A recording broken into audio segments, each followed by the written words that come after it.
Caregiver, do you know where your partner or loved one's will to live line is? I'm Nicole Smith. Welcome to Verity Inc., where I use my life experiences to help you find the words for your own. We don't appreciate, as a society, how much the will to live plays into how well a person is going to be able to deal with their present illness. It affects longevity of life, absolutely. There are definitely studies out there that show a significant decrease in life expectancy once a person is moved into a nursing home. Caregivers have commented on the fact that they notice a serious deterioration if they take a couple-week break and have somebody else step in their role. There are a number of things that factor in to a person's will to live, and it varies from person to person. In my situation with Mark, his dignity became more important than his hygiene.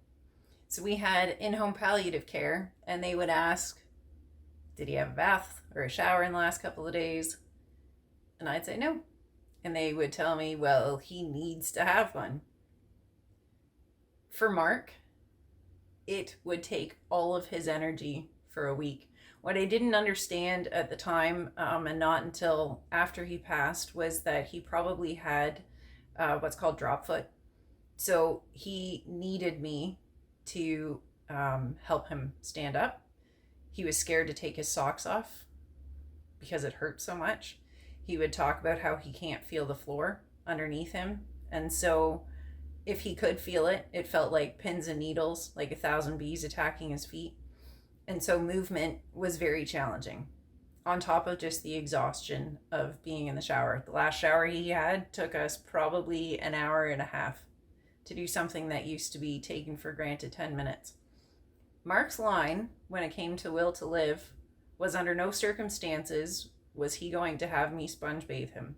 Under no circumstances did he want to be around if somebody else had to wipe his ass, if he couldn't do those sort of basic needs for himself.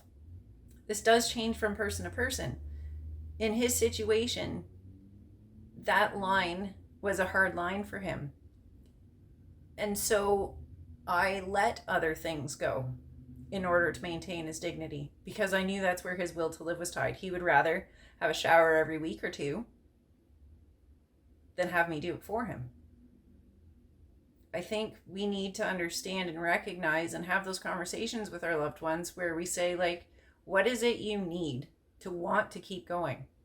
When somebody's been given a terminal diagnosis, if they want a cigarette, if they want a beer, if there's something in their life that affects their desire to still be here, if they have certain people they want to see, certain people they don't want to see, don't deny them these things.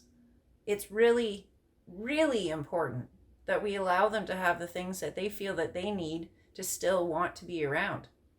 Once we take away somebody's will to live, their desire to be here, the things and the pleasures of life that they have, or once we impose certain restrictions on them or certain tasks like sponge bathing him, their view of themselves changes, their view of the world changes.